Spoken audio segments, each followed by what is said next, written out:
الله الله الله ما لنا مولى سوى الله.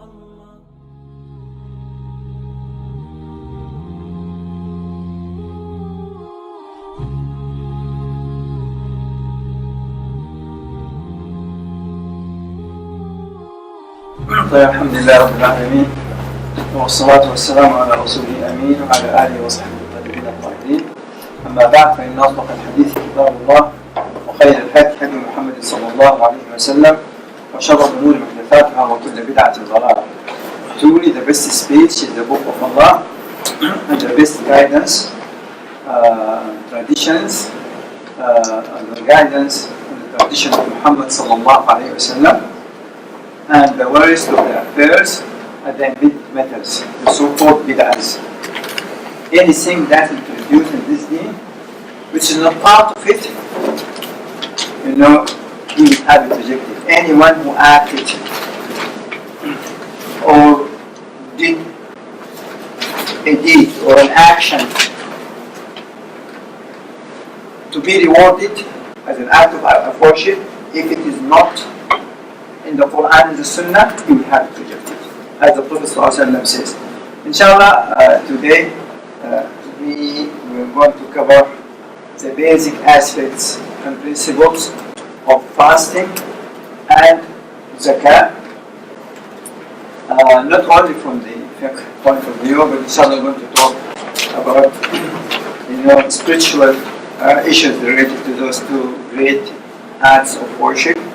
We start first by some of the most important principles in general. Okay, we all know that Allah subhanahu wa ta'ala had created us for one purpose, right? Allah created us for one purpose. What's that purpose? To worship Him. To worship Him. Ibadah. So the word in Arabic is ibadah. Ibadah. This is translated roughly to worship. Okay? But the word ibadah is very comprehensive word. It's not only the ritual that we do like salah, like fasting, zakat, Ibadah is broader than that. And the best definition of ibadah, as the scholars stated, that ibadah is anything that pleases Allah subhanahu wa ta'ala, whether it's an inward action or external action, a physical action, whether it's something that we say verbally or an action that we do it physically. Anything of that pleases Allah subhanahu wa ta'ala is an act of worship, it's ibadah. So it's very comprehensive. So anything which is verbal or an action done by a Muslim with the intention of pleasing Allah subhanahu wa ta'ala, and we know for sure that Allah will be pleased with that action, this action is considered to be ibadah. So Allah subhanahu wa ta'ala created us for His ibadah, to worship Him alone. And this purpose was stated clearly in the Quran. Allah subhanahu wa ta'ala says, وَمَا خَلَقْتُ الْجِنَّ وَالْإِنسَ إِلَّا لِيَعْبُدُونَ. I have not created jinns and humans, but to worship me, to worship Allah subhanahu wa ta'ala, without associating any partners. Now, to fulfill this objective, to fulfill this purpose of life, okay, the purpose is clearly stated in the Quran and the Sunnah of the Prophet ﷺ, and the way to achieve and fulfill this purpose is also stated in the Quran and the Sunnah. So, the first thing we need to go back to the Quran and the Sunnah of the Prophet ﷺ. Okay, we all know Quran is the spoken words of Allah subhanahu wa ta'ala, the very spoken words of Allah subhanahu wa ta'ala. Sunnah. What's the definition of Sunnah? What's meant by Sunnah? Any idea? Any action or saying, approval. Okay. In other words, anything that attributed to the Prophet ﷺ, whether his sayings, his actions, his approvals, and even his, the description of his physical appearance. This is called sunnah. A word which is synonym to this word sunnah is hadith. So what he said, what he did, what he approved, and the description of the physical appearance of the Prophet ﷺ is called hadith or sunnah. Okay? So the purpose of our life, which is ibadatullah, was stated clearly in the Quran and the Sunnah, and the way to fulfill this purpose is also stated clearly in the Quran and the Sunnah. But here is a very important issue related to the Quran and Sunnah. Okay? The way we understand Quran and Sunnah must be like the way the companions of the Prophet ﷺ understood the Quran and the Sunnah. And this is very important limitation, because everyone, even those deviated sects in Islam, every one of them claims that I am following the Quran and the Sunnah. Okay? So a distinction factor, which is point number 2. Yes, we have to refer back to the Quran and the Sunnah because Allah told us to do so. Okay? But the way we understand it, we should understand the Quran and the Sunnah as understood by the companions of the Prophet, the Sahaba. Okay? Not only we refer to the Quran and the Sunnah, but the way we understand the Quran and the Sunnah, it must be like the understanding of the companions of the Prophet ﷺ. It's number 2. The number C is we refer back to the Quran and the Sunnah. We understand it as the companions understood it, and of course the companions and those who followed them, the Tabi'in, and those best generations, the 3 best generations. Number 3, we have to submit. Submission. We have to submit to what is stated in the Quran and the Sunnah. It's not enough to know it, okay? But we have to submit to it. So submission, which is istislam. Submission, which is in Arabic is istislam, that we have to submit to what Allah subhanahu wa ta'ala told us to do in the Quran and the Sunnah of the Prophet sallallahu alaihi wasallam. Now the submission is the act of one's heart. Okay? Very important. We submit with our hearts. Okay? Right. Number 4, compliance. Okay, now we submit with our hearts, then we comply with our, with our actions. Okay?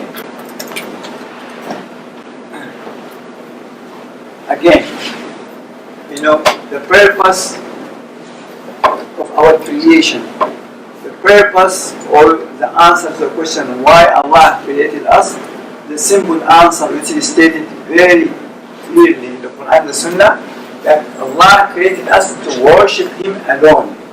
Okay? Well, the objective, which is the ibadah of Allah, and how to achieve that objective was clearly stated in the Quran and the Sunnah. So we have to go back to the Quran and to the Sunnah of the Prophet. This here, when I say this means this is knowledge. Okay? And this is why we are here. Okay? To know our deen. Okay? And the knowledge of Islam is based on the Quran and the Sunnah. Right? We have to understand the Quran and the Sunnah as understood by the companions of the Prophet sallallahu alaihi wasallam. Okay? We have to submit. Submission is a very crucial factor to achieve the objective of our creation. We have to submit to whatever Allah subhanahu wa ta'ala or His Prophet sallallahu alaihi wasallam told us to do or not to do. Okay? And we have to comply. Now, what's the difference between submission and compliance? Submission and compliance. Submission is the act of the heart, right? Compliance, yes, we have to comply with our heart and with our deeds. And to illustrate the difference between those two, I'll give you an example. of, for example, someone, or say two Muslims, both of them, they commit a sin. Okay? One of them, he knew that it's a sin, but because of his weakness of faith, he committed the sin. So this person, yes, he submitted to Allah subhanahu wa ta'ala. He accepted this, you can say submission and acceptance and submission. Acceptance and submission. Okay? He accepted that this is, he should, that Allah does not want him to commit this sin. Okay? But because of his weakness, he committed the sin. So this person committed a major sin. But he's still a Muslim, right? But if another person commits the same sin, but he legalized that sin. For example, if someone says, I don't think that alcohol should be prohibited. We should leave it to everyone's decision. Okay, this is someone who does not accept the rule of Allah subhanahu wa ta'ala. Even if he does not drink alcohol, but he does not accept, he rejected the rule of Allah subhanahu wa ta'ala, this rejection by itself is not just a sin. This will take him outside the fold of Islam. Unlike someone who drinks alcohol, and he knows that it's haram, but because of his weakness, he gets indulged in that sin. He just committing a major sin. But the one who rejected the rule itself, this will take him outside the fold of Islam. Another example, when Allah subhanahu wa ta'ala commanded Iblis to prostrate to Adam, and also he commanded Adam not to eat and Eve not to eat from the tree, right? Both of them disobeyed Allah. Adam and Eve disobeyed Allah and they ate from the tree, right? And Iblis disobeyed Allah and he did not prostrate to Adam. But the nature of the sin committed by Iblis, he rejected the order of Allah subhanahu wa ta'ala. When Allah told him to prostrate to Adam, he said, I am better than him. How come you ask me to prostrate to someone that I am better than him? So he rejected the command. While Adam, he committed the sin, but there is no rejection. Okay? So Allah subhanahu wa ta'ala forgives Adam's sin, and he does not forgiven Iblis' sin. Why? Because Iblis' sin, the nature of the sin committed by Iblis is the rejection. This element is not, fulfilled. Okay? Both of them fail to comply. Okay? But Iblis' sin that he failed to accept, he rejected the command. Right? This is the first point, that we were created only to worship Allah subhanahu wa ta'ala. And in order to worship Allah subhanahu wa ta'ala properly, we have to go back to the Quran and the Sunnah and to understand them the proper way. And we have to submit and accept Allah's rule, and we have to comply with those rules. That the second principle, that for any deed that we perform to be accepted by Allah subhanahu wa ta'ala, there are two conditions need to be fulfilled.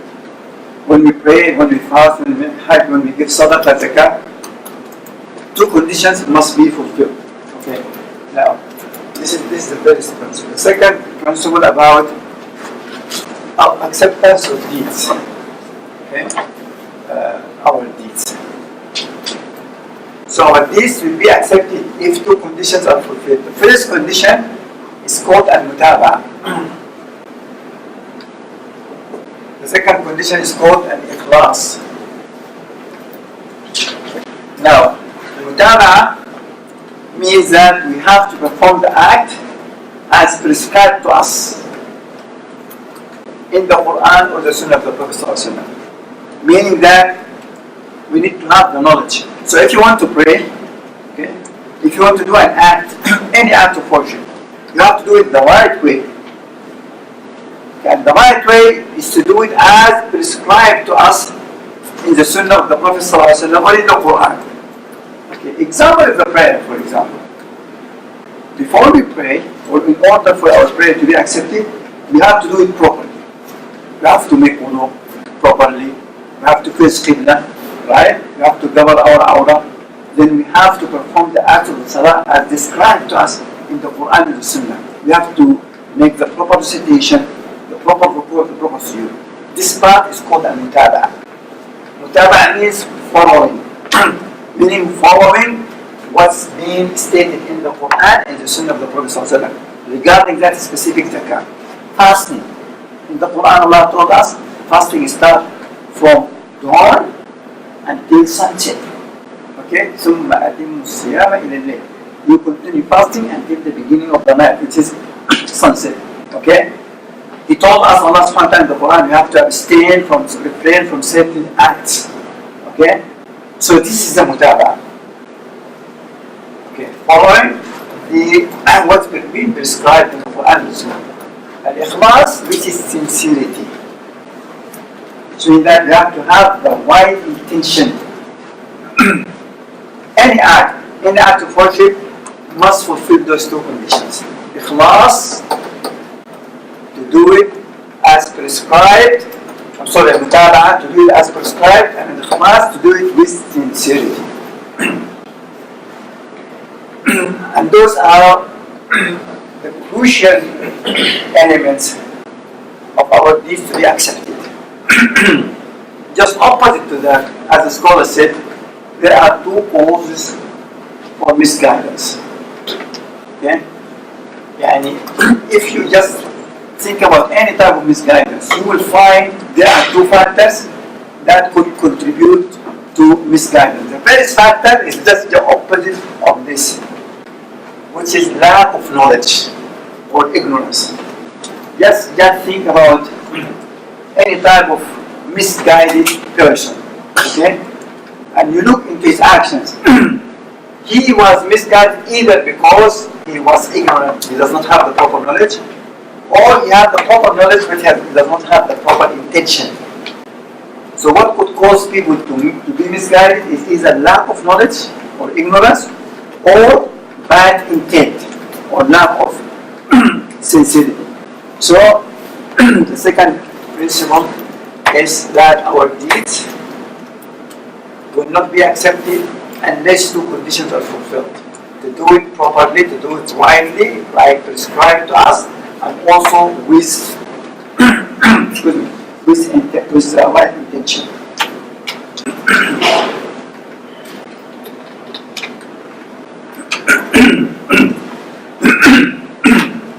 Let me ask you this question. But do you think that we'll be held accountable for what we have in our hearts? And if someone had an evil thought or evil idea in his mind, do you think that he would be held accountable? Like, what if it's a good idea? Like sometimes, give you an example. We are sitting in a crowd and they are talking about donating money to the Ar-Risala Institute, for example, because they are doing a great job, educating people about their deen. Okay, now the idea of donating to this good cause struck your mind. Do you think you will be rewarded for that? Just thinking about donation. Or, for example, if someone had like an evil idea struck his mind, would he be held accountable for that? Like, the scholar said, from when the idea comes to one mind, and right before action, there are 5 steps. Okay, the first step, inshallah, I'll try to write the steps in Arabic and we'll translate it. The first step is called Al-Hajis. Al-Hajis is this. This is when the idea first comes to one mind. Okay? Right. The second is called Al-Khatir. Al-Khatir is, when he starts thinking about it. Like khatara in Arabic means walk. as if this idea is walking inside his mind. Okay? Number 3, it's called Hadith al-Nafs. Now, Hadith al-Nafs is when he starts talking to himself, should I donate or not? Okay? Now, up to here, there is no reward and there is no punishment. Like now, I hear the brothers talking about donating money for the cause of Allah. Okay? So the idea struck my mind. It runs in my mind. Now I start talking to myself. Should I donate or not? This is called Hadith al-Nafs. Okay? So, up to here, there is no reward, there is no punishment. Right. Number 4 is al-Niyya or al-Ham. Al-Ham. Now, al-Ham, which is intention, or the Niyya. Once you lean towards one of the two, should I donate or not? I am leaning now more towards the donating one. This is called ham, which is the intention. Okay? Now, starting from here, if it's a good idea and you intended to do it, then you will be rewarded even if you fail to do it. If it's a bad idea and he intended to do it and he fails to do it, he will be held accountable for that. Okay? And there is a 5th step which is very closer to acting. Okay? It's called al-azm. Al-azm means the resolve.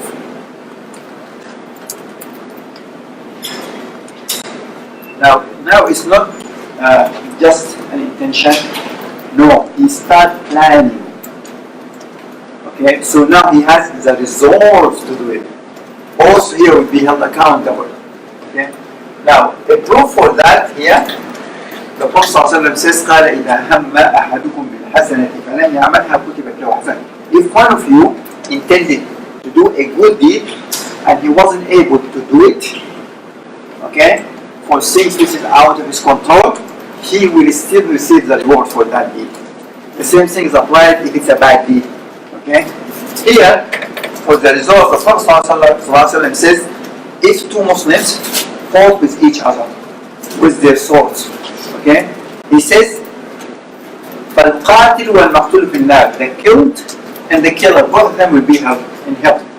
So, the companions asked the Prophet ﷺ, okay, the killer deserves to be in hell.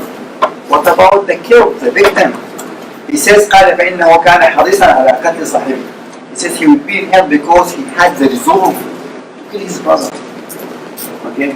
So, if it's just an idea, and walk or run, the idea runs in his head, okay, and start talking to himself, but no intention is developed, up to here, there is no reward, there is no punishment. Whether it's a good idea, you will not be rewarded for it, or it's a bad idea, you will not be punished for it. Yes?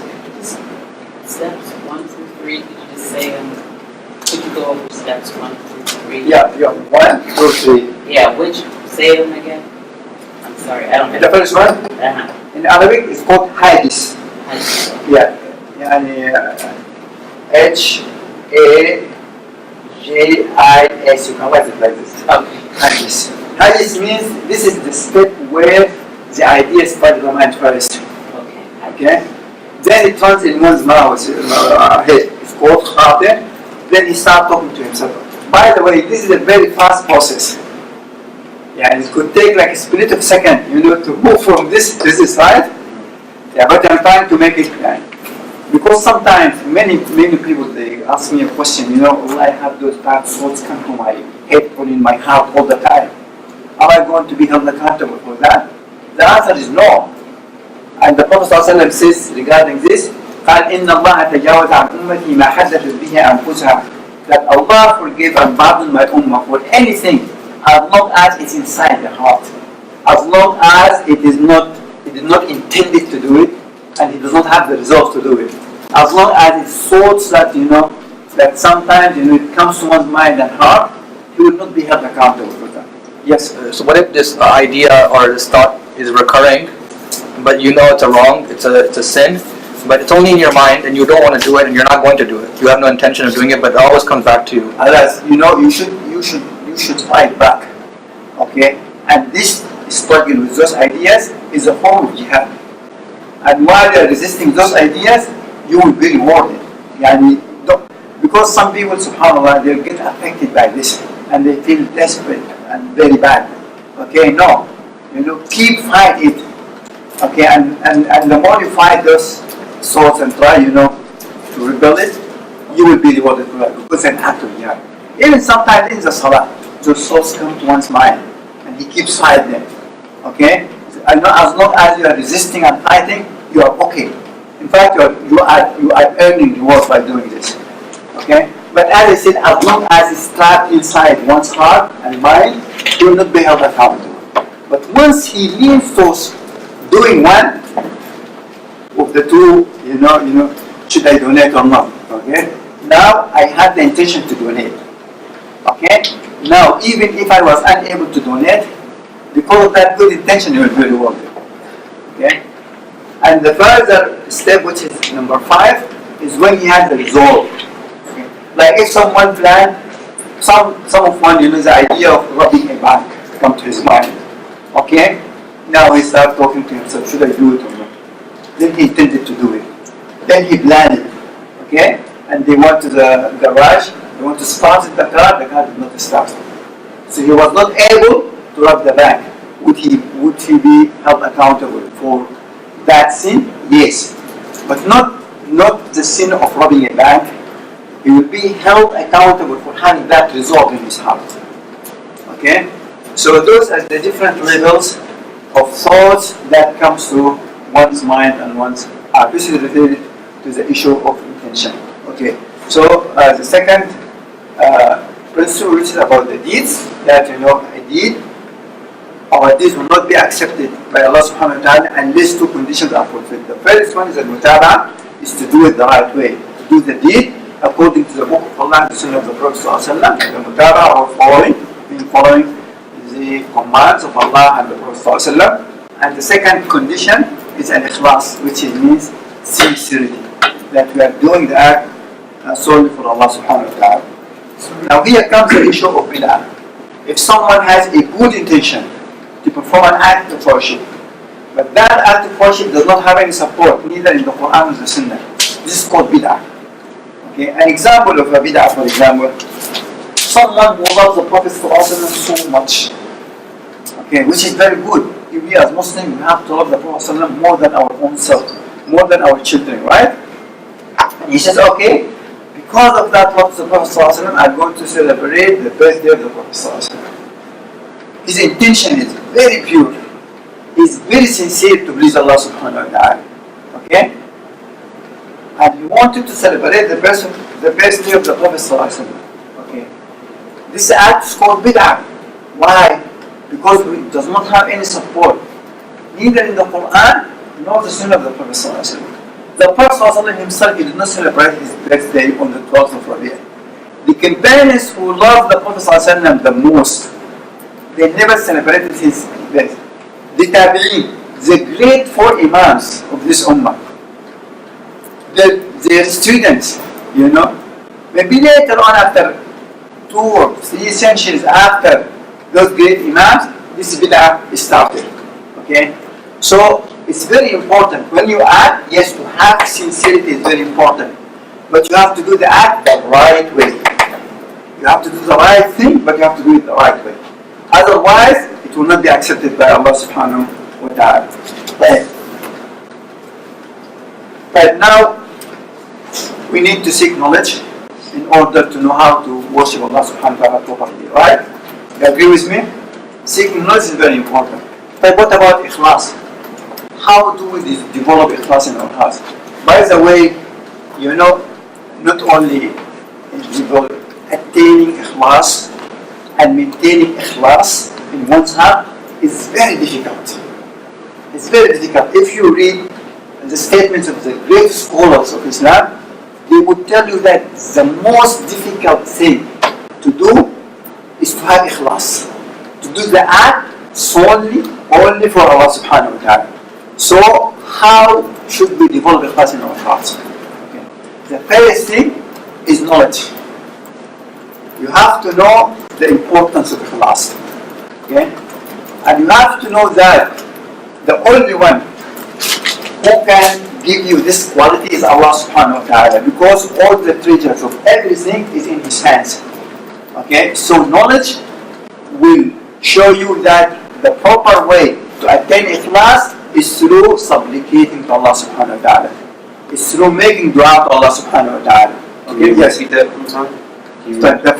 first element that would help us to develop ikhlas in our hearts is to seek the knowledge of Islam.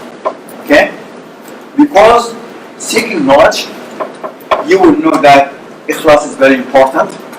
Secondly, you will know that the greatness of Allah subhanahu wa ta'ala, that the treasure of everything is in His hands, including guidance.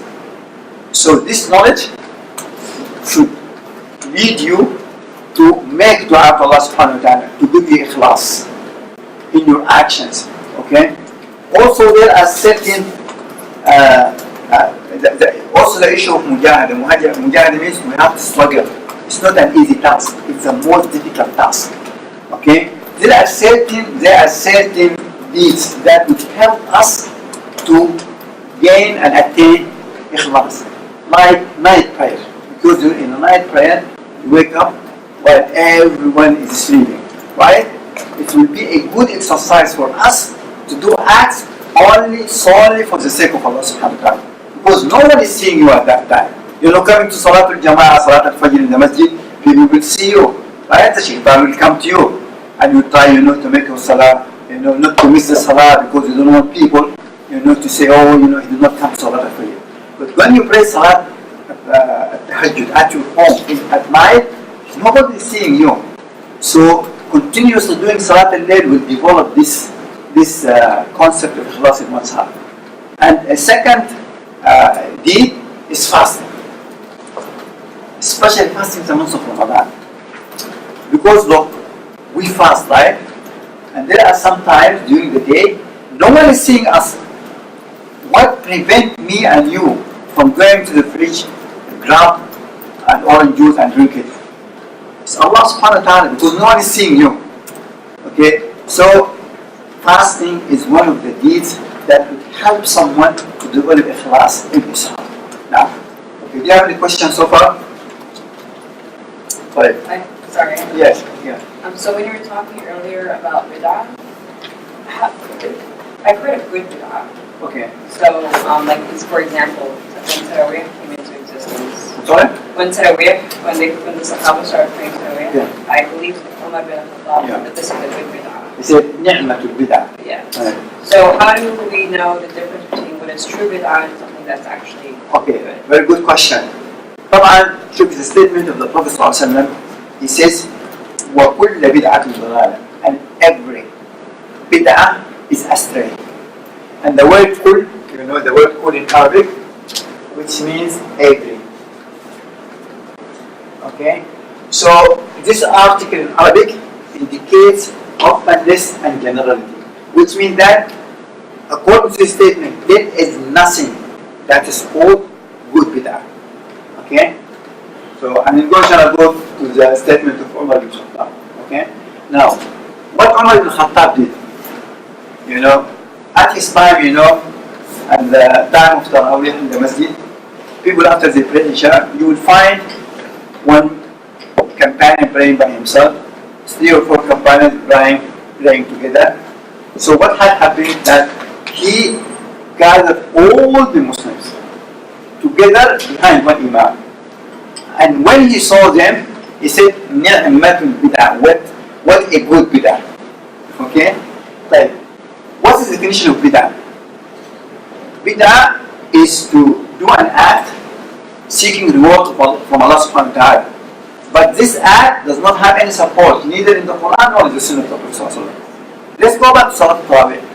At the time of the Prophet sallallahu alaihi wasallam, he himself sallallahu alaihi wasallam led the companions in Salat al-Tarawih in Jama'ah 3 nights. The night of the 25th, the 27th, and the 29th. Okay? Then he stopped doing that. And he explained that to the companion. He says, because I feel that Allah might make it obligatory on you. Okay?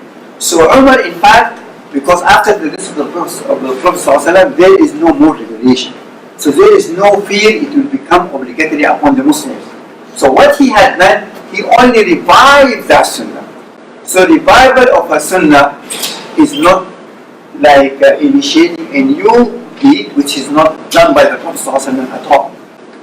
And when he says what a good bid'ah is, because the word bid'ah literally in Arabic means, it could mean innovating something which is not known before, but also it means reviving something that's forgotten by people or not done. So what he says is not, it does not mean the bid'ah as a technical term.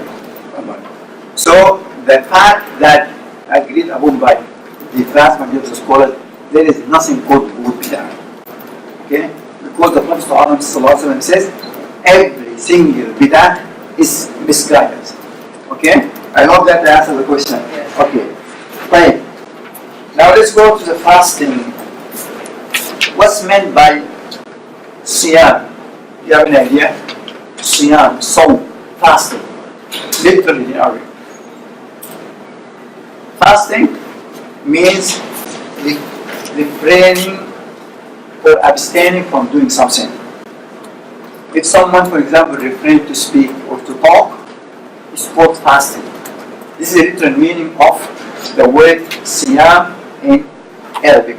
Allah subhanahu wa ta'ala says about Maryam, قَالْ إِنِّي نَذَرْتُ لِلرَّحْمَنِ صَوْمًا. She said, I have a vow to Ar-Rahman, to Allah, that I'm not going to talk to anyone. Okay? فَلَنْ أُكَلِّمَ. Today I'm not going to talk to anyone. فَلَنْ أُكَلِّمَ الْيَوْمَ إِنْسِيًّا. Meaning that she had a vow to Allah subhanahu wa ta'ala to refrain from talking to anyone. So fasting or siyam in Arabic is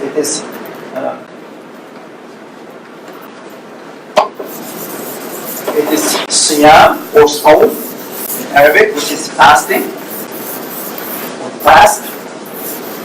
Okay, in Arabic the word is siyam or sawm.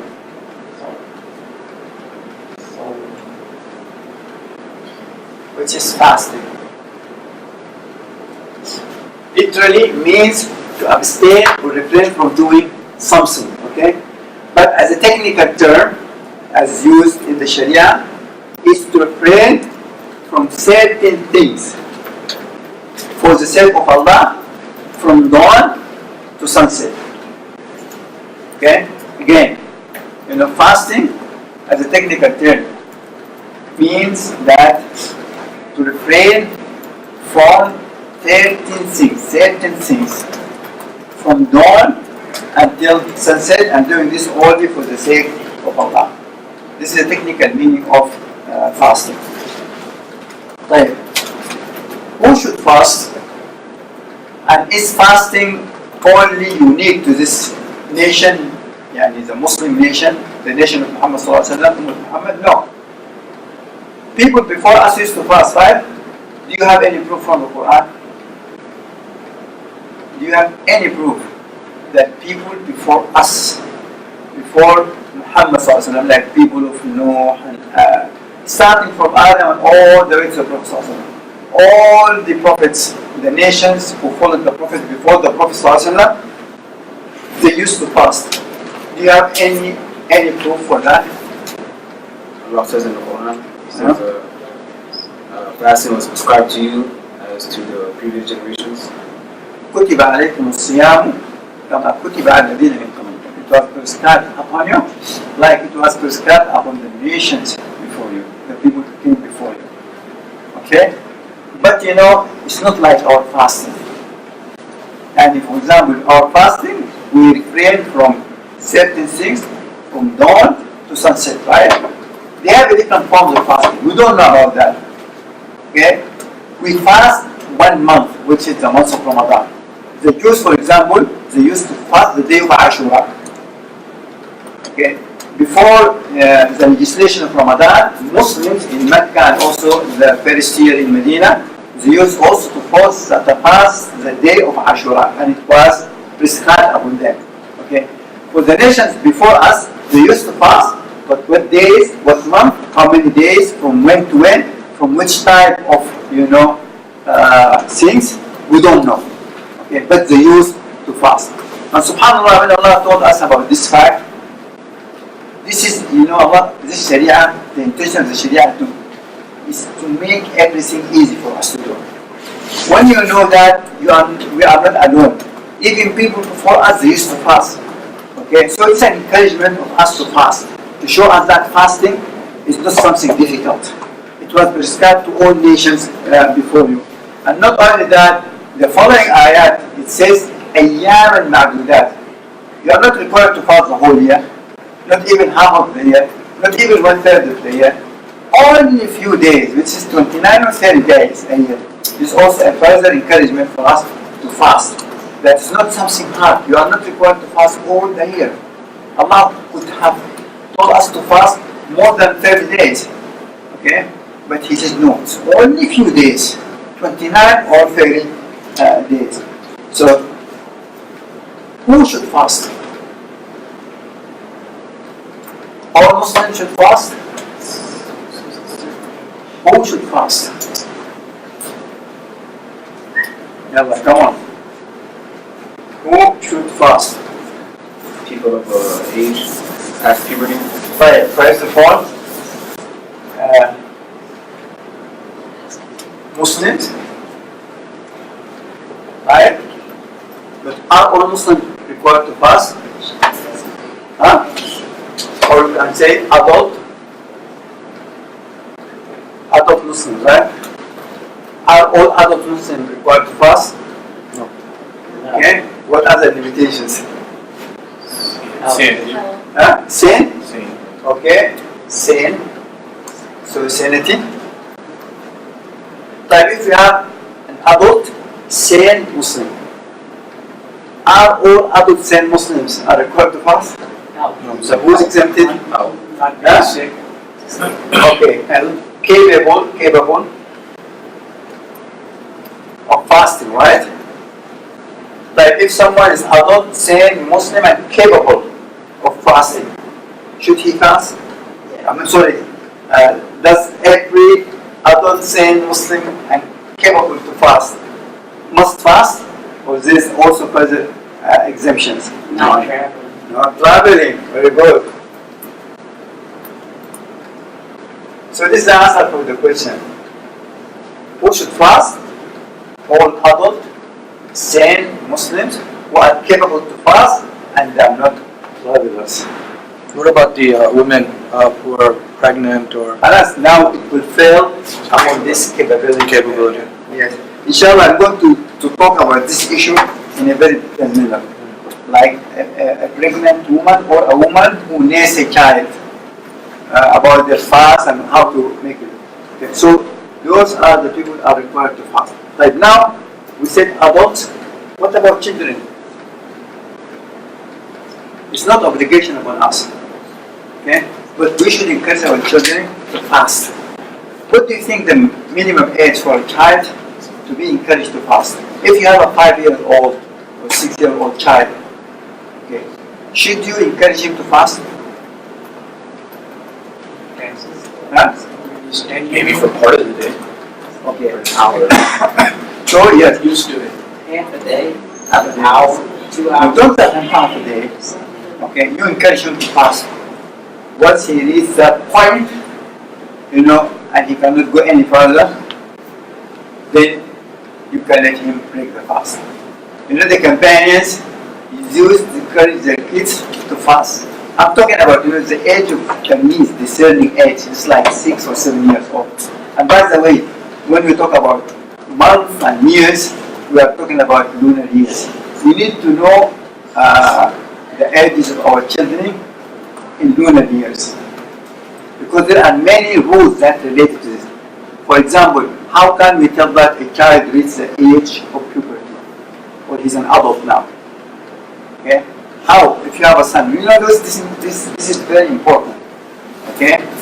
Because a girl or a child might tend to be an adult without even his parents realize that he's an adult now. There are certain signs. This is why we need to know how old are our children using lunar years. Like for example, if your child was born on January 1st, say 2012, okay? So last January he turned 6, right? But you have to convert this into Hijra years. Alhamdulillah, there are many calculators now online. You can just do the math, you plug this, it will tell you, for example, the first day of Shawwal of year such and such. Okay, we need to know the age of our children in lunar years. Why?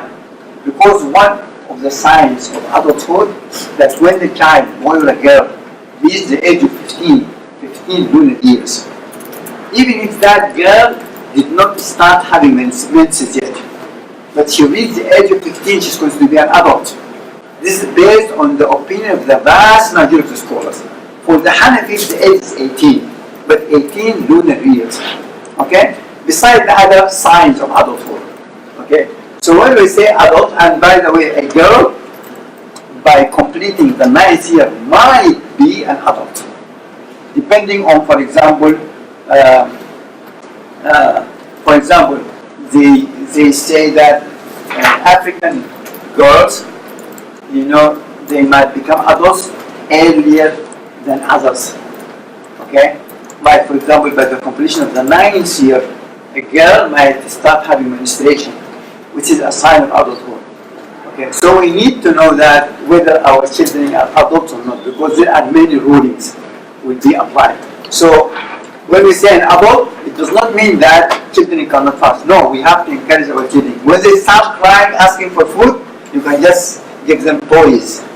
Just make them busy, But once you feel that fasting will hurt them, then they should stop right there.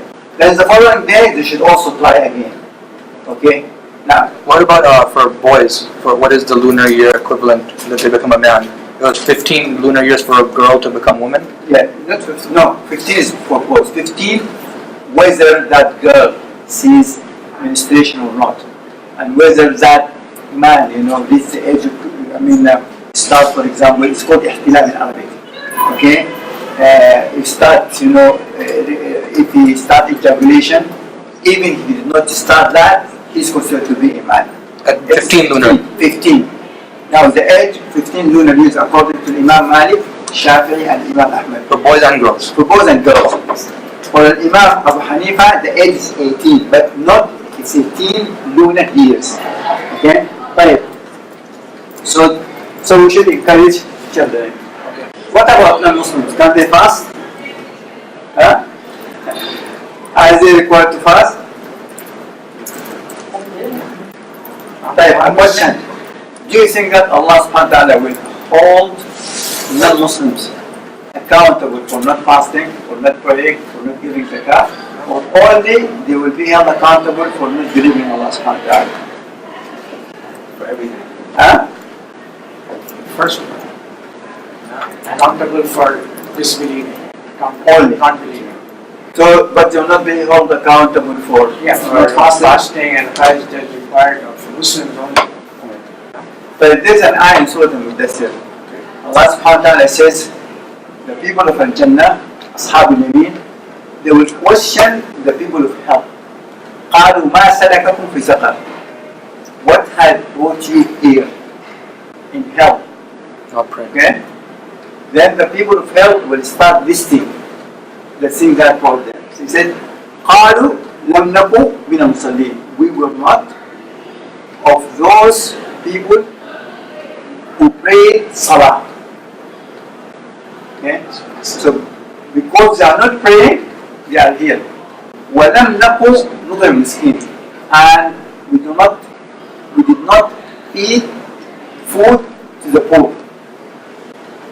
وَكُنَّا نَخُوضُ مَعَ الْخَائِضِينَ. And we used to get indulged in nonsense or sinful thoughts. وَكُنَّا نُكَذِّبُ بِيَوْمِ الدِّينِ. And we used to deny the day of judgment. Okay?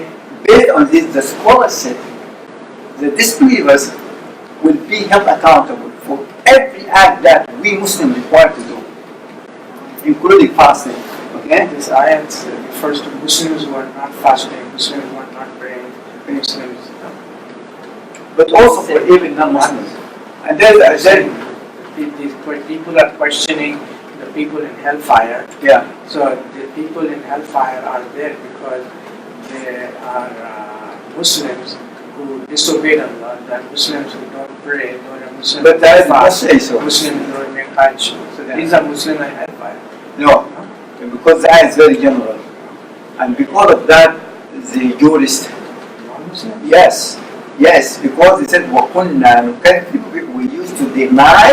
we used to deny the day of judgment. So if someone denied the day of judgment, he's not a Muslim, right? There are Muslims who deny it. He's not a Muslim. Yeah. Yeah, culturally we call him a Muslim. Yeah. That's because a Muslim has to believe in all the articles of faith. One of the basic articles of faith is to believe in the hereafter. So if someone denies the hereafter, he's not a Muslim, right? So anyhow, based on that, the scholar said, they will be held accountable for every single act that we are required to do, for every single act that we are required to refrain from, including fasting. During the month of Ramadan, we are required to refrain from eating and drinking from dawn to sunset, right? We will be held accountable for that. Now, having said so, and this is here what I want to say, the scholars of Islam said, if you have a restaurant, you cannot sell food, even to non-believers during the days of Ramadan. I know many people, they don't know about that fact. SubhanAllah, I was giving this khatira in a message, and you have many brothers, mashallah, who have, one brother has a gas station, and he said, for example, snacks and drinks, and okay? So he said, do you mean that during the month of Ramadan I should not sell any of this to my customers, non-Muslims? He said, this is the first time I heard about that. This is the opinion of the majority of the scholars. They used to say, even if you have a wife who is a Christian, or if one of your family members is a Christian, okay? During the month of Ramadan, you are not supposed to serve him food. If you want to eat by himself, okay? You cannot serve him food. Why? Because even though he's not a Muslim, he will be held accountable for violating the secrecy of this month. If a Muslim, for example, intentionally broke his fast, okay, should he continue eating? The scholar said no. Even if he intentionally broke his fast, that day will not be counted and he has to make it up, but still he cannot continue eating and drinking. Why? Because of the secrecy of the month. This is the month when eating, which is lawful for us to eat and drink throughout the year. But during this month, we cannot do that. From certain time to certain time. Say that again, if a Muslim breaks the fast. If someone, for example, some Muslims, they're weak in their faith. They start in the morning fasting, but in the middle of the day, he decided to drink water, for example. He broke his fast. That day is not counted for him. But can he say, since I already have the sin and my fasting is broken, I can continue eating and drinking? The answer is no. He should continue refraining from eating and drinking until sunset. And later on he has to make up that day because he violated the secrecy of the month. Hurmat al-shahr. Okay? The same thing is applied. So if you have a restaurant, you should not sell food even to non-Muslim during the days of Ramadan. This is the majority opinion? That is the majority opinion. Like in here, and now I'm stating the general rule, okay? What are the exceptions? If you have a restaurant like franchise, if you have, for example, say McDonald's, or for any restaurant which is part of a series of restaurants, and you are not allowed by law to close the door during the daytime, this could be an exception. I talked to one brother who owns a gas station, okay? He says, if I stop selling drinks and candies to the customers, the oil company would be in trouble. Why? Because my sales will go down, and they have like a threshold that if you do not meet the threshold, they might cancel the contract. Okay, if that is the case, this could be an exception. But if someone has his own restaurant, okay, and there is no harm other than just losing some money, okay, If he closes his door, the doors of the restaurant during the daytime, then he must close the door of the restaurant during the daytime. Okay? As I said, many people are not aware about that ruling. So if a Muslim has a restaurant, it's a halal restaurant, their own restaurant, and they don't close it, are they getting sin? Now, but also we have to remember one thing. If he is ignorant about the rule, he does not know that this is the rule. Okay? Of course, he will not be held accountable for that. Because if someone committed a sin, now he will be held accountable if he did that sin knowingly. He knew that this is the rule and he broke the rule. And intentionally, willingly, without being forced. Okay, now, if those conditions are fulfilled, then he will be held accountable. But if you don't know, and the majority of Muslims, restaurant owners, they don't know that it's prohibited for them to sell food even to non-believers during the days of Ramadan. They don't know that fact, right? So they will not be held accountable. And the evidence is the verse in Surah Mudaththir. The evidence is the verse in Surah Mudaththir. Yeah, yes. And I want to, inshallah, just like an assignment, go and say the interpretation of the tafsir of this ayah. Okay? And if you Google it, you will see the opinion of the different madhabs relating to the issue of selling or serving food even to a non-Muslim during the days of Ramadan. And you'll be amazed. Some people declare, yes, I'm a Hanafi, or I'm a Shafi. And he does not know that this is an opinion of his own madhab. Okay? This is just like a sword can go and search it. Okay. Now this is about being Muslim. Okay, said capable of fasting. Now some people are incapable of fasting for a temporary reason. Like if someone is ill, okay, but he is expected to recover, maybe in a couple of days or a month, or at the end he is expected to recover. Okay, so this is one type of people who are incapable. But we have someone who is incapable of fasting permanently. Like someone has a chronic disease or a terminal illness, or an elderly person who cannot fast because he's weak. Okay? Like for someone who has a temporary illness, like something that's expected to be recovered from that illness. Okay? Should he fast or break the fast?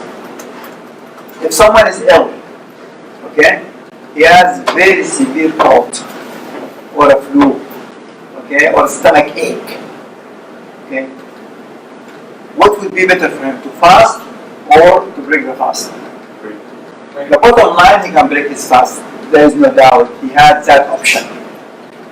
My question is not, can he break his fast? Of course, he can break his fast.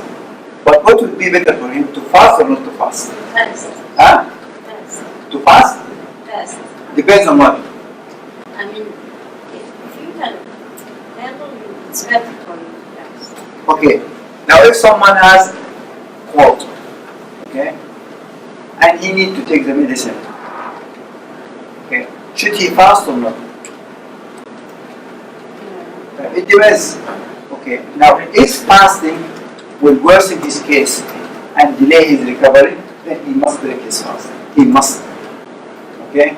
If someone ill and the doctor told him, look, if you do not eat or drink a lot of fluid, then this will worsen your case and you will delay your recovery.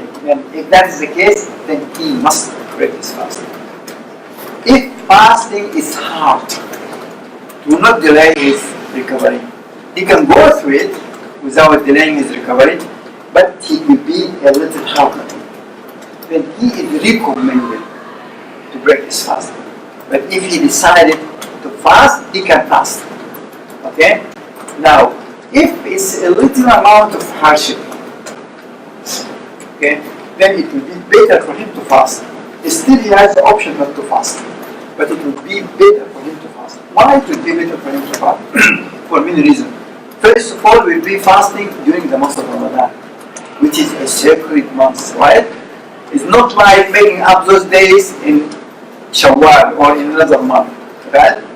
Secondly, fasting during the month of Ramadan, there's a lot of help provided to us during the month of Ramadan. First of all, the shaitans are shackled, right?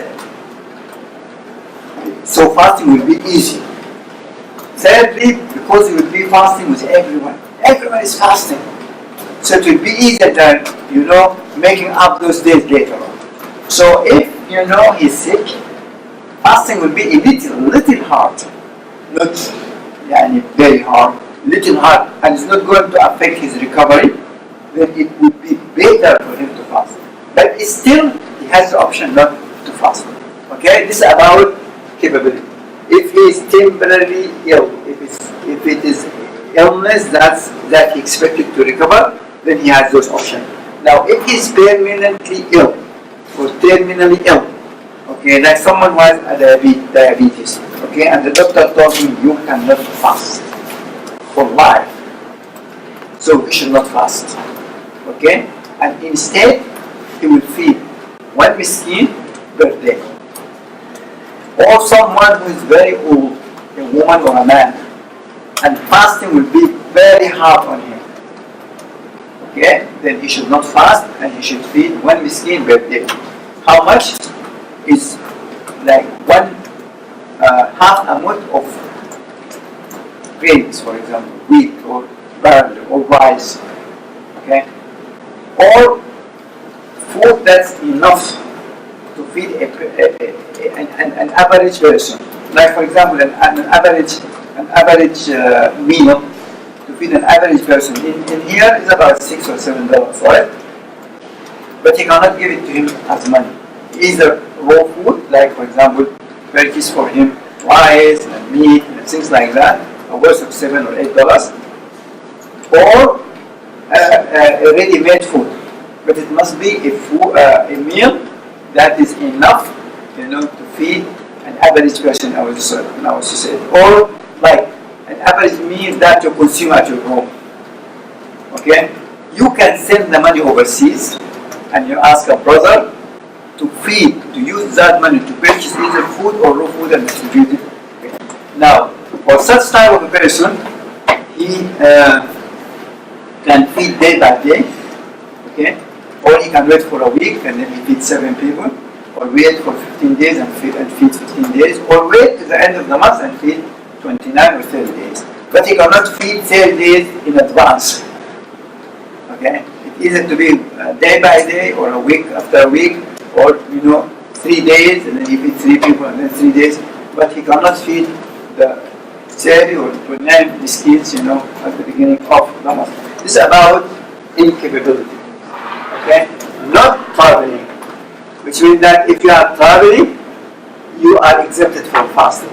And the same options we applied here is applied here. So if you are traveling, and fasting while traveling is not hard on you, okay, it would be better for you to fast. But still you have the option not to fast. But if fasting is hard on you when you are traveling, then it will be better for you not to fast. And if it's extremely hard on you, then you must break your fast. Those syllables that apply to the one who is ill is applied also here. Yes? So you're saying if you're traveling and you feel that you can fast, then it would be better to fast. then it's better to fast. Yeah, but it's still you have the option not to fast. Now, if it's a little hard to fast while traveling, it would be better not to fast. But still, you can fast. But if you don't fast, you have to make up those days. Oh, of course. Yes. The same thing applies to an ill or sick person. Okay. Once he recovers, like say after a month or so, he has to make up the. And he has until the coming Ramadan. The requirement is to make up those days, before the coming of the next Ramadan. Especially for our sisters who break their fast. Sometimes, a sister might lose like 5 or 6 days because of her menses during the month of Ramadan, right? She has until before the coming Ramadan to make up those days. Now, if someone intentionally, knowingly, without any excuse, did not make up those days until the coming Ramadan arrived, he committed a sin. and he or she must repent to Allah subhanahu wa ta'ala from that. But if he did not do that for a valid reason, for example, he delayed it to Sha'ban, and just in Sha'ban he got sick, and he wasn't able to make up the days, inshallah, just after the Ramadan, he can make up those days, and there is no sin on his part. But if someone intentionally, knowingly, without any excuse, did not make up those days before the arrival of the coming Ramadan, he would be held accountable. Yes? Yeah, well, the question is that when the Quran was revealed, at that time traveling was very difficult. Yeah. So if you take in context, the ayah is saying those who are traveling are exempt from fasting. But nowadays the traveling is easy. So the ayah is referring to those people at that time, but the traveling was very difficult at those times, right? In a sense, but Now, I mean, you travel in air-conditioned trains, buses, planes, so it's easy. You can fast. in fact, traveling is an excuse for not to fast because of the physical hardship. Traveling has two components: the physical hardship and also the emotional hardship. The moment that you told you are going to travel, your heartbeat will go up. Okay? Travel is a travel. If you are told that you're going to travel tomorrow, for example, to Pakistan, or for example to Dallas, Texas, okay? Your emotions, your psychological, it's going to change. Okay? This is a very important component. Okay? We don't say, because today it's yes. You don't think that ayah is referring to the time and the Prophet's time? The ayah, because the Quran was revealed to be applied from that time until the day of judgment. Okay? The ayah is only mentioning safar. Right, suffer. So anything that considered to be safar travel, the rule applies. What's safar? Any trip that requires certain type of preparations.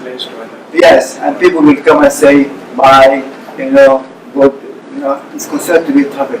Okay? So if you are traveling, then you have the option not to fast. Whether you are traveling in business class or economy class. Excuse to people like we travel from here to New York and travel a few hours, No, we don't have to fast. You have the option. You have the option. No, if it's not fast, They say we don't have to fast. Right. Ramadan, you're traveling from here to New York. here is a very good point. Let me just respond to this. This is called hila. If someone travels during the month of Ramadan intentionally to avoid fasting, okay, he will be treated against his intention. Okay, he committed a major sin and he must fast. But if someone wants to go to Disneyland during the month of Ramadan, can he do so? I want to take my kids, not with the intention to avoid fasting, but because starting like next Wednesday or Thursday, they have a lot of discount. Okay? Can he travel? He can travel. As long as the trip is not for disobedience of Allah subhanahu wa ta'ala. Okay? Even if just for tourism. Okay? He still is considered to be a traveler, and he has the option not to fast. He has to make up later? Yeah, of course. He has to make it up later. Even the ill person has to make it their system. Regarding making up for your days, there are also additional fasting days that Yes. you could do. Can those be also your makeup days, or are they separate? To combine the intention. Like for example, a woman who misses like 5 or 6 days during the month of Ramadan.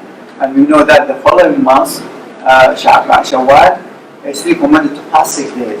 So can she hit 2 birds with one stone? With one intention have the reward of the two?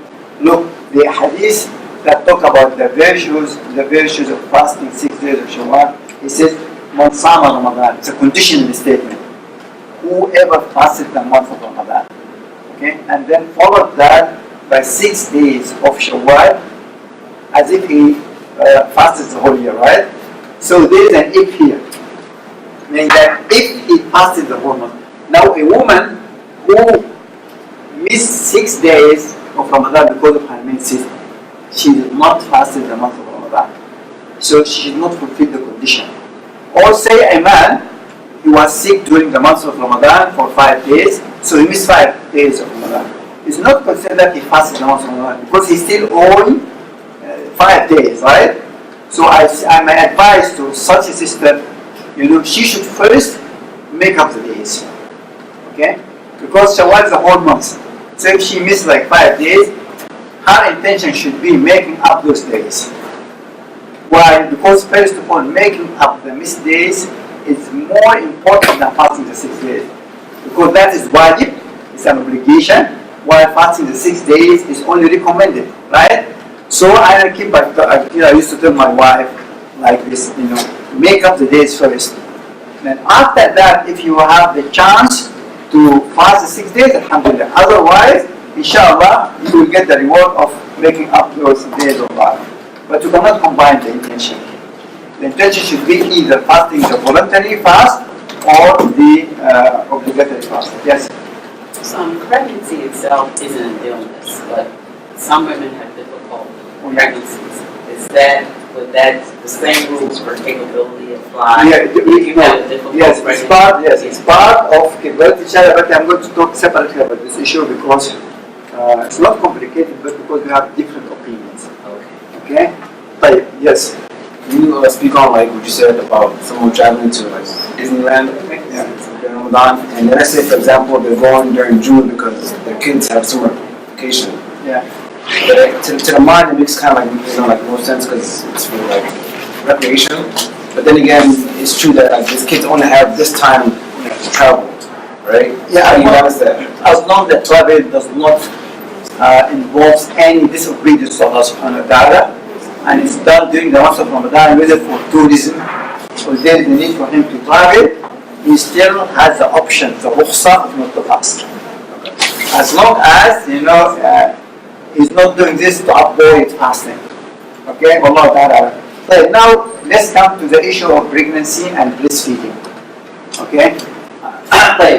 Now, a pregnant woman or a woman who breastfeeds a child, do they have the option not to fast? Here we should go through certain scenarios. Now, if the doctor told that pregnant woman that fasting will be harmful to the woman, okay? Because sometimes fasting might hurt the woman and the child. Sometimes fasting might hurt the child but not the woman, okay? So the scholars, they differentiate between two scenarios, okay? So if a trustworthy doctor told a woman that fasting while you are pregnant will hurt you, okay, sister? If this is what the doctor said, then she will be treated like an ill person. Now, if he told her, it will hurt you. But what if he told her, it might not hurt you else, but it could have a negative effect on the child? This is where we have disagreement among the scholars, okay? Because sometimes fasting might affect her health. Sometimes it might not affect her health, but it might affect the health of the child. Okay, and there's two different scenarios. If she broke the fast because fasting will affect her health, she will be treated like an ill person. She breaks the fast, and later on, she can make up those days. Okay? But if it's going to hurt the child, not her. And also the case of a woman who nurses a child, a woman who breastfeeds a child. Definitely, fasting will not affect her health, but it will affect the child. Why? Because she will not have enough milk for the child. Now, if that child depends on her milk, he cannot, for example, use any substitute, okay? Or he does not, start eating solid food, okay? She still can't break the fast, okay? But should she later on make up the days only, or make up the days and there is a penalty has to be paid, or just paying the penalty? We have three opinions, okay? A woman who broke the fast out of fear for the health of the child, whether she's a pregnant woman or breastfeeding woman, the first opinion, which is the opinion of the Hanafis, they said she must make up the days later on. After the delivery and breastfeeding, when she's in a situation where she can fast, she must make up the the days. Okay. Another extreme, which is adopted by the Shafi'is and the Hanbalis, they said she is required to make up the days plus paying a penalty. A penalty is to feed a miskin for every day. So if she broke the fast for the whole month, which is 30 days or 29 days, later on she must make those days plus feeding 29 or 30 miskin. Why? Because they said she did not break the fast for herself, for somebody else with a child. So we have two extremes. See, okay? There is a third opinion that says she does not have to make up the days. She is only required to feed a miskin for every day. Example. This is which mother, Maliki? The first opinion, which is the opinion of Abu Hanifa, that she must only make up the days. Okay? The second opinion, which is the opinion of the Shafi'i and the Hanbalis, that she must make up the days and pay fidya, which is a penalty, feeding a miskin for every day. So she do two things. Okay? There is the middle opinion, which is the opinion of the so-called Zahiris, like Imam Ibn Hazm. This is what kind of opinion, the third one? No, the third one, the first one is the Hanafis. The Hanafis is just making up the days. Right, and the Shafi'i and The Shafi'is make up the days plus feeding. Okay. In the middle, which is the opinion of Abdullah ibn Abbas, one of the companions, and Abdullah ibn Umar, another companion, and also Imam ibn Hazm and other scholars, that she does not have to make up the days. She only feed a miskin for every day. Like for them, if she broke the fast for 30 days, then later on, or whenever she has the means, she only needs to feed a miskin for every day. This is Ibn Abbas, Ibn Umar, and Ibn Hazm, and Imam Ibn Hazm, and other scholars. Okay, those are the three valid opinions. Sorry. What is the opinion? What is the evidence for that? Okay, I'll give you the evidence. Now the evidence used by the Hanafis, they said we treat her like an ill person. But pregnancy is not an illness. Yes. In fact, pregnancy indicates that this is a healthy woman. Because if a woman cannot get pregnant, meaning that they have some type of illness preventing her from. Okay? So the Hanafis, they use qiyas. They said pregnancy is like illness. So if an ill person broke the fast, it has to make up the days only. Okay? Now, for the Hanbalis and the Shafi'is, they said, pregnancy is not like illness, especially if she is breaking the fast for the health of her child. For this reason, because she is not breaking the fast for herself, for somebody else, besides fasting, she needs to do another thing, which is feeding. Okay? Now, for the one who, like Abdullah ibn Abbas and Abdullah ibn Umar and Ibn Hazm, the evidence they used, they said at the beginning, when Allah legislated fasting, people had the option, okay, either to fast or to pay fidya at the beginning. Then later on, Allah subhanahu wa ta'ala made it a mandatory for everyone who is capable to fast. Muslim at the beginning, because fasting was legislated in the second year of Hijrah. The first time fasting of Ramadan was legislated, the people were given the option either to fast, even if you are capable to fast, you have the option to fast or to feed. But later on, this ayah was abrogated and people have to fast unless they have an excuse. Okay, Abdullah ibn Abbas mentioned a hadith that the first rule which is abrogated is still applied to a pregnant woman and a breastfeeding woman. This is why his opinion that they have only to feed 30 miskins or 29 miskins. Okay, and they mentioned another logical or another rationale. They said, look, a woman between the age of say 20 or 25, for once she becomes an adult until she reaches the age of menopause. Usually women, they are either pregnant or breastfeeding. Like she is now pregnant, then she breastfeeds for 2 years, then she becomes pregnant again. And so a woman like this might skip 6 or 7 or 8 Ramadans. Okay? And or 10 Ramadans, some women. Okay? So we are talking about how many? 300 days. It would be very hard for her to be all these days. Okay? So they said it would be more close to the spirit of the Sharia because this is the Sharia of ease. Not for her to fast, but it would be easier for her to feed. Okay? So those are the three different opinions. Now I would say the opinion of the Hanafis, which is fasting, making the fast. The other opinion of the Shafi'i and the Hanafis is fast and doing both. And the third one which says no fasting, but she has to feed up. There are three different opinions. The most safe one, the safest one, is what? The Hanbalis and the Shafi'is. Because she would be making up the fasting, and she will pay the fidya. So if she did so, she's okay according to all opinions, right? I'm not saying this is the right opinion or the stronger opinion. Okay? Sometimes we resort to the safest opinion. I'll give you an example. Some masjids, they have 2 or 3 Jum'ahs, right? The first Jum'ah is normally before the time of Dhuhr. Is that correct? Yeah. Many masjids. Is that correct? Yeah. Before? Yeah. No, but it's not correct. No, he's not saying at the time of Zuhr, right? He's not saying correct. So I'll give you an example. At Darajiyah, They have they have 3 Jum'ahs. Yeah. The first one is 11:30. Yeah. Definitely before the time of Dhuhr. Okay. The second one is 12:30. Those days is before the time of Dhuhr. The last one is 1:30, which is after Dhuhr.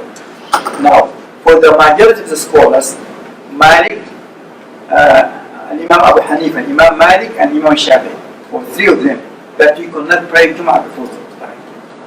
For the Imam Ahmad ibn Hanbal, you can do it before Dhuhr. Okay? Now, here what would be the safest opinion? The safest opinion is the opinion of the majority. Why? Because if you pray Jum'ah after Dhuhr, you are okay according to everyone. Right? And if you pray it before Dhuhr, you are not okay according to the majority of the scholars. So why you take chances? Right? I'm telling you. So sometimes, especially when you discuss the evidence of both, if you cannot reach, for example, I looked into the evidence of the majority of the scholars, the evidence of the Hanbali, and I couldn't reach, to which one of them is stronger. So for me, the safest is to make it after Dhuhr. Now for this pregnant woman, if she made up the days, plus feeding them skin, she is okay according to everyone. Right? But I'm not saying this is the stronger opinion. Some scholars said, look, if this woman, like a type of woman who is pregnant or breastfeeding, pregnant, and she owes a lot of days, then she follows the opinion of Abdullah ibn Abbas, because fasting would be very hard and harsh on her. Is it also like, if the woman who is pregnant and she follows the opinion of Ibn Abbas because she knows it's the easiest opinion, is that a legitimate reason? No. Yeah. Not because, it fits me. There are some people, they shop for fatwas. It looks here and here and here, and you want, it's fatwas for sale, right? No.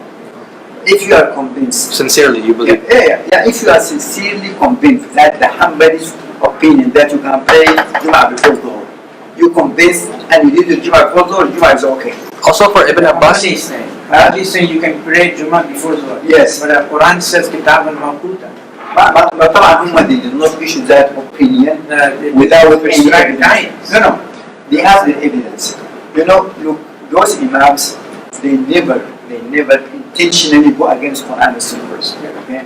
Sometimes people might refer to the same ayah, but they end up with different opinions. Allah subhanahu wa ta'ala says in the Quran, أَوْ لَامَسْتُمُ النِّسَاءَ, and if you touch women, some scholars they interpret that if a husband, after making wudu, he just touched his wife's hand, this will nullify his wudu. Okay? The meaning of the word. It's a different meaning. Like what's meant by the word spring in English? Right? Spring could mean, mechanical spring. Spring is the season, right? Spring water. The same thing. The word ayn, Arabic. Ayn means eye, means spy. Used in the Quran for touching. It's a different meaning. Yeah. No. Lamasa in Arabic could mean physical touching woman. Also, some times the Arab use this as a symbolic way when they talk about intimacy or sexual intercourse. So some scholars they interpret it here as physical touch like Shafi'i. Like if you go to the store, if you have wudu, and then the cashier, a woman cashier who gives you the change, she touch you, according to the Shafi'i method, this will nullify your wudu. I'm not saying, I'm just giving you an example. I'm not saying this is a stronger opinion. But that The Hanafi said, touching a woman even with desire, it won't nullify your wudu. Okay? So here you should go and study the evidence used by the Shafi'is, the evidence used by the Hanafis. And whatever comes to your mind that is a stronger evidence after studying it, if you are capable of doing this. If you are incapable to make ijtihad, then you should ask those who know. Okay? should you make the Quran, use the Quran as the tafsir? No, the Quran is a sunnah. Because sometimes Use the Quran to explain the Quran. the Quran says, Inna salata kan al-munikta mukut. You have to do the salah on time, right? If there is any time we can pray the salah before its time, can you? No. Can you pray Asr before its time? No. You can. If you are a traveler, you can combine the prayers. No, thank you. So even the ayah says the salah must be done at on time. The sunnah showed us there are some exceptions. The same thing is used by the Hanbalis. But I'm not saying that the opinion of the Hanbalis is a stronger opinion. In my opinion, I go with the safest opinion. Okay, I don't pray Jum'ah before Dhuhr. I pray the last one. When the Quran says touching a woman, like Sayyidina Maryam, she said, how can I have a child when no man has touched me? The same word is used there. And that refers Now, to the different verse. She said, وَلَمْ يَمْسَسْنِي. yeah. But here it says, لَا مَسَى. لَا مَسَى is different than مَسَّى. Okay? So you know, this is scholars, they are very knowledgeable with the language. Okay? But still, they get into disagreement. So now here is the proper way to deal with this disagreement. You should look into the evidence used by the Hanafis and the evidence used by the Shafi'is and weigh them. The opinion that's supported by the heavier evidence, you should go with that opinion or that. We don't want just to go out of this subject talking about Salah and other things. Yes. I had a couple of questions. The first one is these three opinions about making up days, required to make up days in penalty or just to pay the penalty. Yeah. That's in situations, both situations where a woman is pregnant and a woman is nursing. In Yeah. both situations, doesn't just apply to a situation where she's nursing, correct? But there's one exception. If the doctor Yeah. told the woman that fasting will hurt her, they will all agree that she will be treated like an ill person. Okay. So, but those three scenarios apply to women, the pregnant woman, and women who nurse a child. And, So those- but the pregnant woman, I'm sorry. So you're saying in a situation, so there's three scenarios. One is the scenario where if the doctor tells her that it's going to harm her, that she's treated like an ill person, By all the and she has to make up the fast. Yes. Because she can't pay a And, penalty. and there is no disagreement regarding She can't this. pay a penalty in that situation. No. That's all because she now will be treated like an ill person. Okay. But if they said that it won't harm you, but it will harm the child, Uh-huh.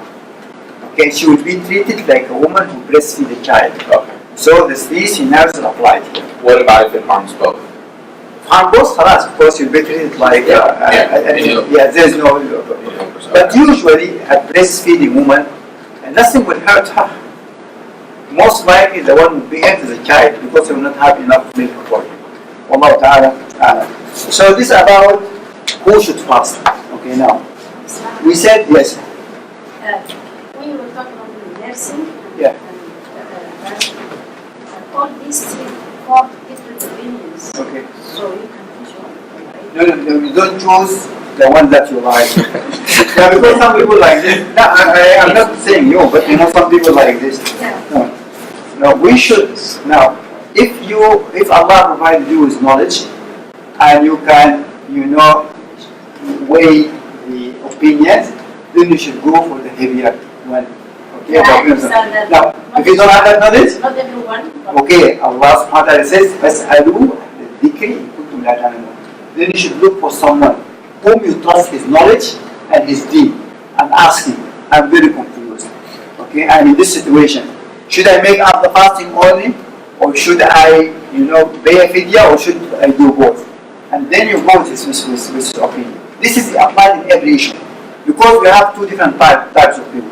Someone who can tell by himself, because he has knowledge. Someone who needs help. So if you need help, seek help from the proper person. Don't ask anyone. For example, if you know about the Imam of Dar al-Hijrah, you trust him, you trust his knowledge, you trust his deen, then go and ask him for his opinion. But we as Muslims are highly encouraged not to stay all the time like us, depending on others. Okay? In Islam, there is no priesthood. You don't have to be just dedicated scholar in Islam. You could be an engineer or a doctor and also scholar in Islam. Okay? You can be a male or a female. Do you know that many females? Okay, I'll give you an example of one woman. Remember this name. Her name is Fatima bint Ahmed. There is a city called Samarkand. Okay, I think in Kazakhstan. Now, her father, Ahmed, a great Hanafi scholar. And she was married to another great Hanafi scholar. His name is Imam al-Kasani. But she is more knowledgeable than her husband and her father. Al-Kasani, he has one of the most reliable books in the Hanafi Mazhab. It's called Badai al-Sunnah. When her husband asks a question or her father asks a question, they will consult with her. Okay? So there is no limits. And also in age. Some scholars, like Imam al-Hakim, he has a book called Al-Mustadrak. He started writing that book after the age of 90.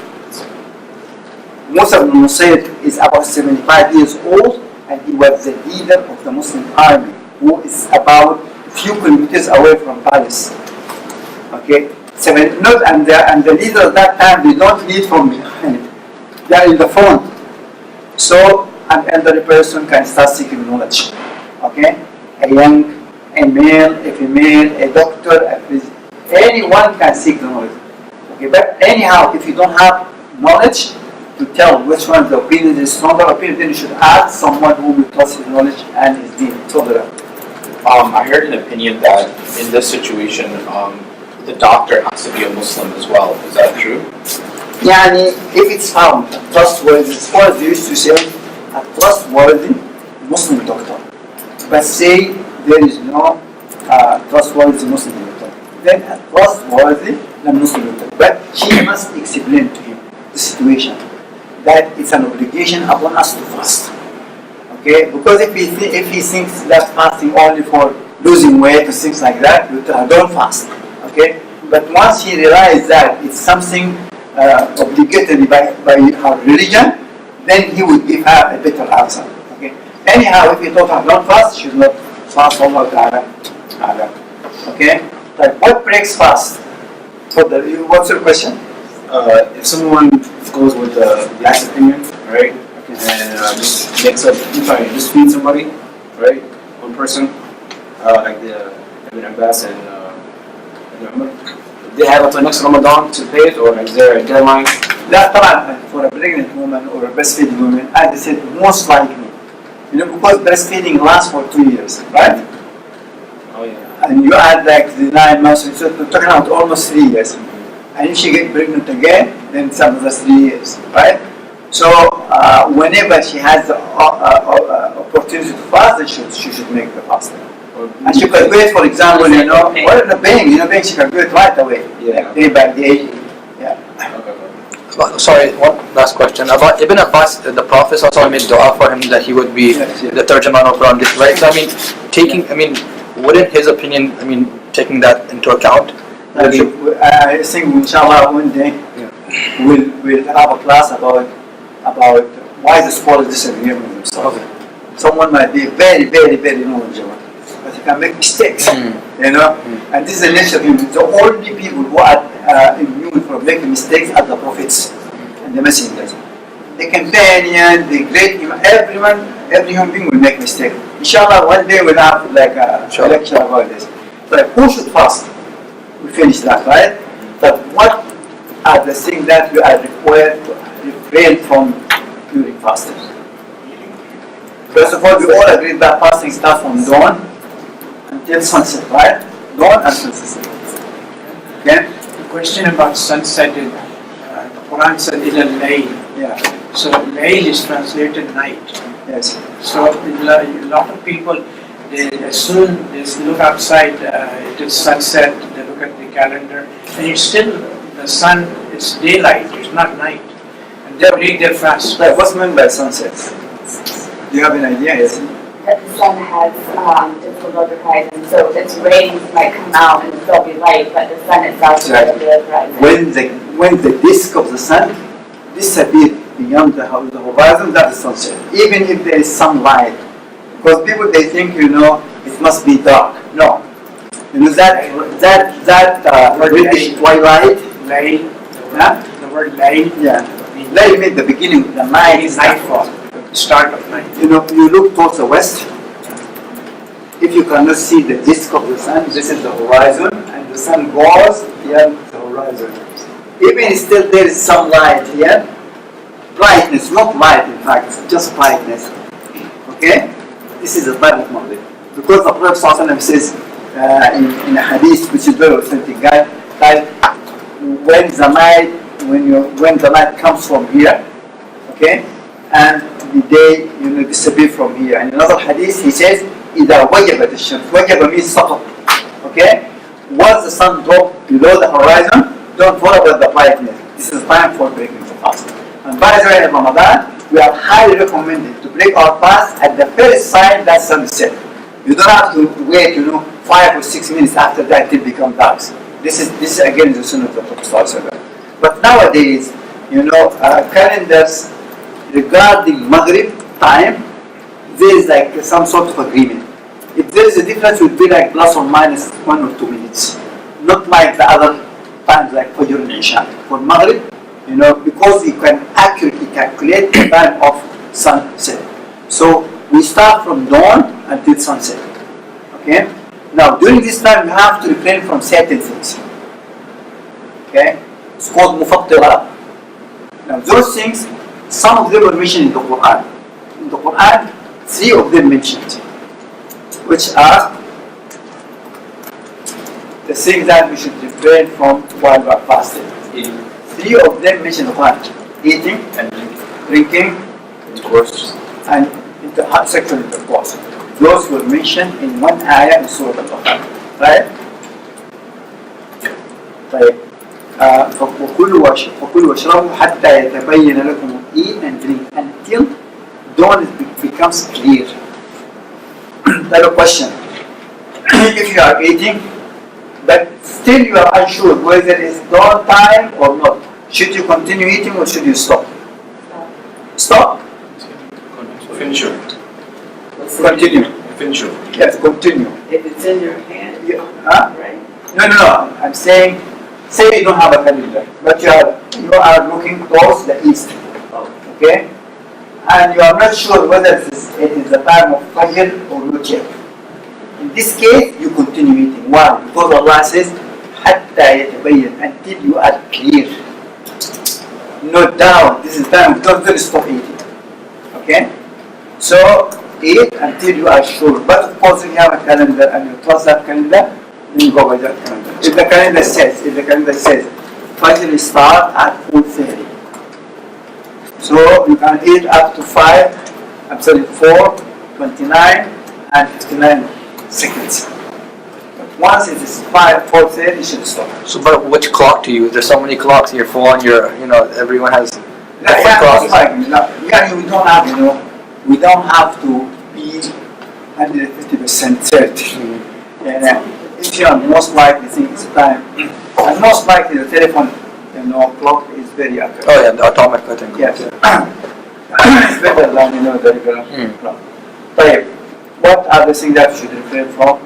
Eating and drinking and sexual intercourse, which are mentioned in the Quran. The Sunnah added things.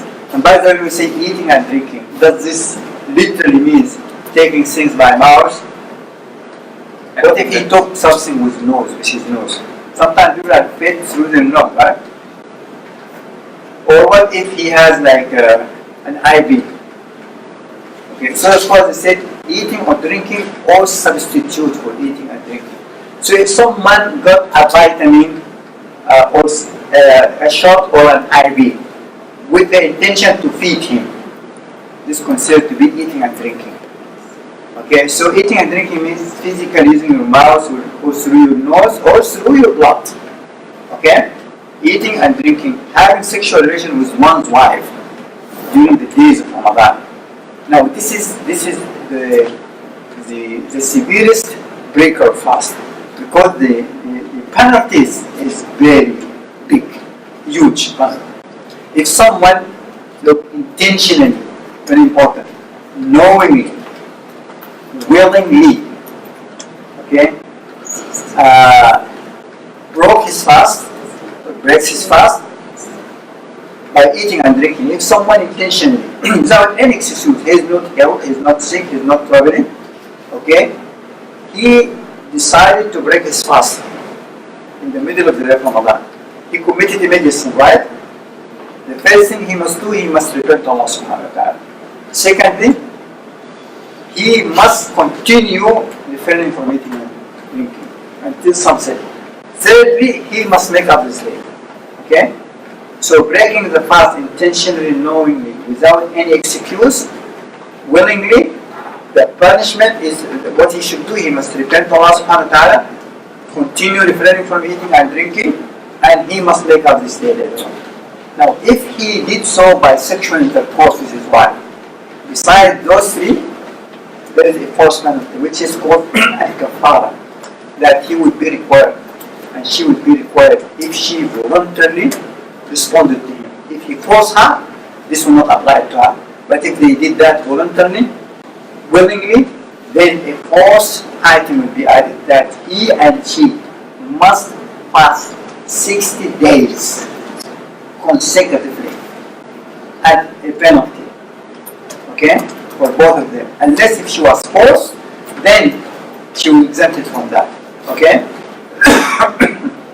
This shows you the severity of having sexual relation with one's wife during the month of Ramadan, days of the month of Ramadan, unless if he did so unknowingly, like especially for expected from a new Muslim who does not know a lot about the rules of fasting. If he did so, and even if he ate or drank, because he does not have that knowledge at that time, he would be exempted and his fasting is considered to be okay. Okay? So, eating, drinking, having sexual relation with his wife is one of the things that will nullify the fast, and we must refrain from them during the days of Ramadan. What else? Menses. If a woman started the day fasting and in the middle of the day she received her menses, automatically fasting for her is haram. She cannot continue fasting. She must break her fast. So number one. Now, she should stop praying, right? But later on, when she becomes pure, she must make up the day of fasting, but not the prayers. This is also legislated by the Sunnah of the Prophet ﷺ and agreed upon by all the scholars, that one of the nullifiers of fasting is menses. And like menses, like if she experiences any post-childbirth bleedings, which is called nifas, it's also treated like unlike menses. Okay, this is mentioned in the Sunnah. Also, if someone intentionally caused himself to vomit, this will nullify his fasting. It was mentioned in the Sunnah of the Prophet sallallahu alaihi wasallam. What if you vomit unintentionally? Unintentionally, it won't affect the fast, yeah. Because, as I said, every single of those nullifiers, if it's done unintentional, and he did not do it willingly, or he did it unknowingly, it won't affect his fasting. Okay? But any questions so far about fasting? That there are certain acts that is permissible, yes. There are some people who have to take, for example, an inhaler, and so I heard some opinions that enters the lung, not the stomach, and so that's okay. And then there's also like humidifiers or things like that a person may have to use for allergies and things. Yeah. Those things don't break the fast. Yeah, and according to some of the fiqh assemblies, like the assembly of Jews in Mecca and Allah, they all agreed on that using these inhalers for the one who has asthma is okay, acceptable, and it won't break his fast. But cigarette smoking or intentionally smoking before, according to the majority of the contemporary scholars and also early scholars, it will nullify once. If someone intentionally. What about for the allergies? You take them in the nose, like the spray in the nose? Yeah, it's similar to that, right? That's okay. It's similar to the asthma inhalers, right? Yeah. No. Yes. Right. Any other questions? But there are certain things which is not prohibited. For married people, you know, kissing one's wife, okay, or hugging her, things like that is acceptable. It won't affect one's fast, providing that the person thinks that he has control over himself.